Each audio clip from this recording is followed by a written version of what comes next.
ನಮಸ್ಕಾರ ಸ್ನೇಹಿತರೆ, ಮೀಡಿಯಾ ಮಹಾನ್ಗೆ ಸ್ವಾಗತ. ದೆಹಲಿ ಸ್ಫೋಟದಲ್ಲಿ ಪ್ರಾಣ ಬಿಟ್ಟವರ ಸಂಖ್ಯೆ ಏರುತ್ತಲೇ ಇದೆ. ಹಾಗಾದರೆ ಈ ಘಟನೆಯಲ್ಲಿ ಜೀವ ಕಳೆದುಕೊಂಡವರು ಯಾರು? ಇವರೆಲ್ಲ ಯಾವ ಕೆಲಸ ಮಾಡಿಕೊಂಡಿದ್ರು? ಸಂತ್ರಸ್ತರ ಕುಟುಂಬದ ಸ್ಥಿತಿ ಹೇಗಿದೆ? ಮೃತರಲ್ಲಿ ಯಾವ ರಾಜ್ಯದವರು ಹೆಚ್ಚಿದ್ದಾರೆ ಗೊತ್ತಾ? ಎಲ್ಲವನ್ನ ಈ ವಿಡಿಯೋದಲ್ಲಿ ಡೀಟೇಲ್ ಆಗಿ ಹೇಳ್ತೀವಿ. ಅದಕ್ಕೂ ಮುನ್ನ ನೀವಿನ್ನೂ ನಮ್ಮ ಚಾನಲ್ಗೆ ಸಬ್ಸ್ಕ್ರೈಬ್ ಆಗಿಲ್ಲ ಅಂದರೆ ಈಗಲೇ ಆಗಿ ನಮಗೆ ಸಪೋರ್ಟ್ ಮಾಡಿ. ಅಶೋಕ್ ಕುಮಾರ್, ಉತ್ತರ ಪ್ರದೇಶ.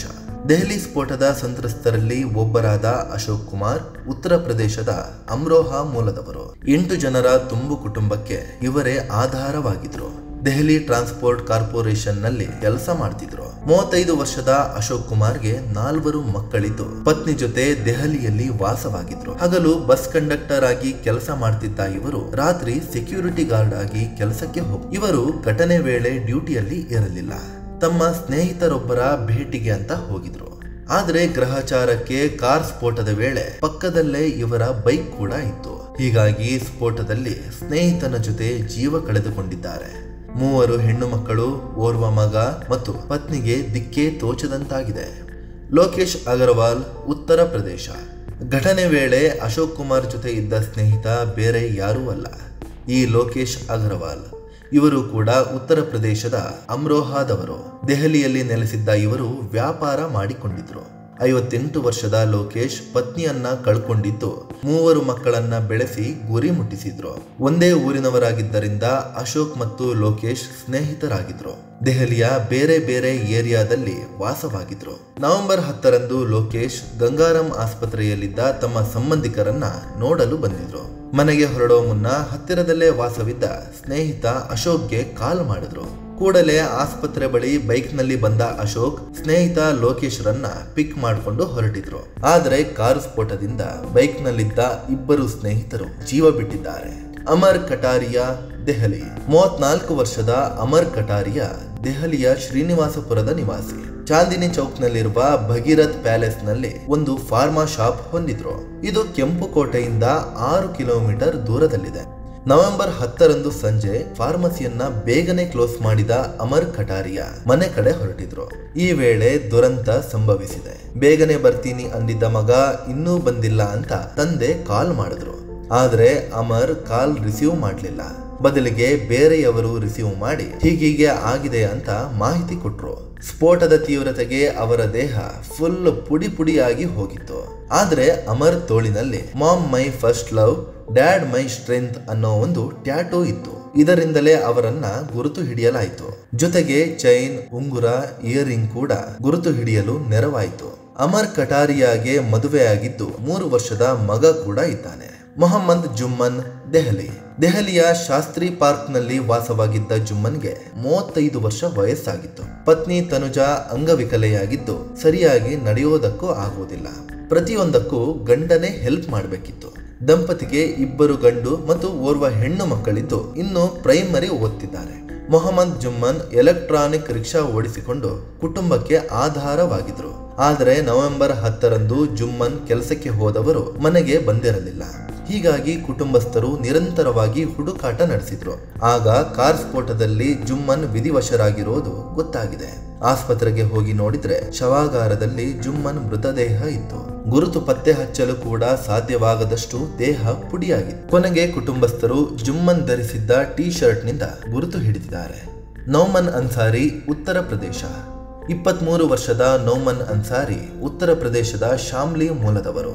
2 ವರ್ಷಗಳ ಹಿಂದಷ್ಟೇ ನೌಮನ್ ಒಂದು ಕಾಸ್ಮೆಟಿಕ್ ಶಾಪ್ ಓಪನ್ ಮಾಡಿದ್ರು. ಅದಕ್ಕೆ ನೂರ್ ಕಾಸ್ಮೆಟಿಕ್ಸ್ ಅಂತ ತಮ್ಮ ತಾಯಿಯ ಹೆಸರನ್ನೇ ಇಟ್ಟಿದ್ರು. ಕುಟುಂಬಕ್ಕೆ ಇವರೇ ಆಧಾರ ಆಗಿದ್ರು. ಅಣ್ಣನಿಗೆ ಅನಾರೋಗ್ಯ ಕಾಡ್ತಿದ್ದು ಆಗಾಗ್ಗೆ ಡಯಾಲಿಸಿಸ್ ಮಾಡಿಸಬೇಕು. 2 ಸಹೋದರಿಯರಿಗೆ ಮದುವೆ ಮಾಡಿಸೋ ಜವಾಬ್ದಾರಿ ಕೂಡ ನೌಮನ್ ಹೊಂದಿದ್ರು. ಅದಕ್ಕಾಗಿ ದುಡ್ಡನ್ನ ಕೂಡಿಡ್ತಾ ಬಂದಿದ್ರು. ಸದ್ಯದಲ್ಲೇ ದೊಡ್ಡ ಅಂಗಡಿ ಮಾಡಬೇಕು ಅನ್ನೋ ಕನಸು ಕೂಡ ಇವರಿಗಿತ್ತು. ನವೆಂಬರ್ 10ರಂದು ಅಂಗಡಿಯಲ್ಲಿ ಸ್ಟಾಕ್ ಖಾಲಿ ಆಗೋಯ್ತು. ಹೀಗಾಗಿ ಮಧ್ಯಾಹ್ನವೇ ಅಂಗಡಿಗೆ ಬಾಗಿಲು ಹಾಕಿ ದೆಹಲಿಗೆ ಹೊರಟಿದ್ರು. ದೆಹಲಿಯ ಸದರ್ ಮತ್ತು ಕಿನರಿ ಬಜಾರ್ಗೆ ಸ್ಟಾಕ್ ತರೋಕೆ ಅಂತ ಹೋಗಿದ್ರು. ಇವರ ಜೊತೆಗೆ ಕಜಿನ್ ಅಮನ್ ಅನ್ಸಾರಿ ಕೂಡ ಹೋಗಿದ್ರು. ಆದ್ರೆ ಸ್ಫೋಟದಲ್ಲಿ ನೌಮನ್ ಸ್ಥಳದಲ್ಲೇ ಪ್ರಾಣ ಬಿಟ್ಟಿದ್ದು ಅಮನ್ ಅನ್ಸಾರಿಗೆ ಗಂಭೀರ ಗಾಯಗಳಾಗಿವೆ. ಪಂಕಜ್ ಸಹಿನಿ, ಬಿಹಾರ. 22 ವರ್ಷದ ಪಂಕಜ್ ಸಹಿನಿ ಬಿಹಾರ ಮೂಲದವರು. ದೆಹಲಿಯ ಕಂಜಾವಾಲಾದಲ್ಲಿ ವಾಸವಾಗಿದ್ರು. PUC ವರೆಗೆ ಓದಿದ್ದ ಪಂಕಜ್ ದೆಹಲಿಯ ಕಂಪನಿಯೊಂದರಲ್ಲಿ ಕೆಲಸ ಮಾಡ್ತಿದ್ರು. ಆದ್ರೆ ಇತ್ತೀಚೆಗೆ ಕೆಲಸ ಬಿಟ್ಟು ಲೋನ್ ಮಾಡಿ ಕಾರು ತಗೊಂಡಿದ್ರು. ಕ್ಯಾಬ್ ಡ್ರೈವರ್ ಆಗಿ ಕೆಲಸ ಮಾಡ್ತಿದ್ರು. ಹಾರ್ಟ್ ಪೇಷಂಟ್ ತಂದೆಯನ್ನ ನೋಡಿಕೊಳ್ಳೋದ್ರ ಜೊತೆಗೆ ತಮ್ಮ ತಂಗಿಯರನ್ನ ಕೂಡ ಓದಿಸ್ತಿದ್ರು. ಕುಟುಂಬದಲ್ಲಿ ಸಂಪಾದನೆ ಮಾಡ್ತಾ ಇದ್ದಿದ್ದು ಕೂಡ ಇವರೊಬ್ಬರೇ. ನವೆಂಬರ್ 10ರಂದು ಸಂಜೆ ಪಂಕಜ್ ಪಕ್ಕದ ಮನೆಯವರನ್ನ ಓಲ್ಡ್ ಡೆಲ್ಲಿ ರೈಲ್ವೆ ಸ್ಟೇಷನ್ಗೆ ಬಿಟ್ಟು ಬರಲು ಹೋಗಿದ್ರು. ಇದರ ನಡುವೆಯೇ ಕಾರು ಸ್ಫೋಟ ಸಂಭವಿಸಿದೆ. ವಿಷಯ ಗೊತ್ತಾದ ಕೂಡಲೇ ಮನೆಯವರು ಪಂಕಜ್ಗೆ ಕರೆ ಮಾಡಿದ್ರು, ಆದ್ರೆ ರಿಸೀವ್ ಮಾಡಲಿಲ್ಲ. ನಂತರ ಟಿವಿಯಲ್ಲಿ ಪಂಕಜ್ಗೆ ಸೇರಿದ್ದ ಕಾರು ಹೊತ್ತಿ ಉರಿಯೋದು ಕಾಣಿಸ್ತು. ಆಸ್ಪತ್ರೆಗೆ ತೆರಳಿದ ಕುಟುಂಬಸ್ಥರು ಪಂಕಜ್ ಮೃತದೇಹ ಗುರುತು ಹಿಡಿದಿದ್ದಾರೆ. ಮೊಹಸಿನ್, ಉತ್ತರ ಪ್ರದೇಶ. 32 ವರ್ಷದ ಮೊಹಸಿನ್ ಉತ್ತರ ಪ್ರದೇಶದ ಮೀರತ್ ಮೂಲದವರು. 2 ವರ್ಷಗಳ ಹಿಂದೆ ಇವರು ಕೆಲಸ ಅರಸಿ ದೆಹಲಿಗೆ ಬಂದಿದ್ರು. ಎಲೆಕ್ಟ್ರಾನಿಕ್ ವೆಹಿಕಲ್ ಓಡಿಸ್ತಾ ಜೀವನ ನಡೆಸ್ತಿದ್ರು. ಪತ್ನಿ ಸುಲ್ತಾನ, 8 ವರ್ಷದ ಮಗ ಮತ್ತು 10 ವರ್ಷದ ಮಗಳ ಜೊತೆ ಚೌರಿ ಬಜಾರ್ ಬಳಿ ವಾಸವಿದ್ರು. ದಿನಕ್ಕೆ 400 ರೂಪಾಯಿ ಸಂಪಾದಿಸಿ ಅದರಲ್ಲಿ ಒಂದಷ್ಟು ಮಕ್ಕಳ ಓದಿಗಾಗಿ ತೆಗೆದಿಡ್ತಿದ್ರು. ಆದ್ರೆ ನವೆಂಬರ್ 10ರಂದು ನಡೆದ ಸ್ಫೋಟದಲ್ಲಿ ಪ್ರಾಣ ಬಿಟ್ಟಿದ್ದಾರೆ. ಘಟನೆ ಬಳಿಕ ಮೊಹಸಿನ್ ಸಂಬಂಧಿಕರೊಬ್ಬರು ನಿರಂತರವಾಗಿ ಕರೆ ಮಾಡ್ತಿದ್ರು. ಆದ್ರೆ ಮೊಹಸಿನ್ ಕಾಲ್ ರಿಸೀವ್ ಮಾಡಲಿಲ್ಲ. ಪೊಲೀಸ್ ಒಬ್ಬರು ರಿಸೀವ್ ಮಾಡಿ ಆಸ್ಪತ್ರೆಗೆ ಕರ್ಕೊಂಡು ಹೋಗಲಾಗಿದೆ ಅಂತ ಮಾಹಿತಿ ಕೊಟ್ರು. ಕೊನೆಗೆ ಆಸ್ಪತ್ರೆಯಲ್ಲೇ ಮೊಹಸಿನ್ ಪ್ರಾಣ ಬಿಟ್ಟಿರೋದು ಗೊತ್ತಾಗಿದೆ. ದಿನೇಶ್ ಕುಮಾರ್ ಮಿಶ್ರಾ, ಉತ್ತರ ಪ್ರದೇಶ. ಇವರು ಉತ್ತರ ಪ್ರದೇಶದ ಶ್ರವಸ್ತಿ ಮೂಲದವರು.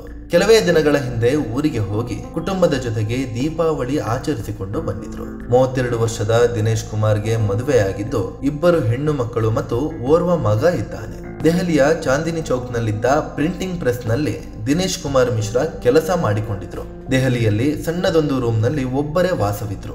ಊರಿನಲ್ಲಿದ್ದ ಕುಟುಂಬಕ್ಕೆ ವಾರ ವಾರ ದುಡ್ಡು ಕಳುಹಿಸಿಕೊಡ್ತಿದ್ರು. ಸ್ಫೋಟದ ಬಳಿಕ ದೆಹಲಿಯಲ್ಲೇ ಇದ್ದ ದಿನೇಶ್ರ ಸಹೋದರ ನಿರಂತರವಾಗಿ ಕರೆ ಮಾಡಿದ್ರು. ಆದ್ರೆ ದಿನೇಶ್ ಕಾಲ್ ರಿಸೀವ್ ಮಾಡಲಿಲ್ಲ.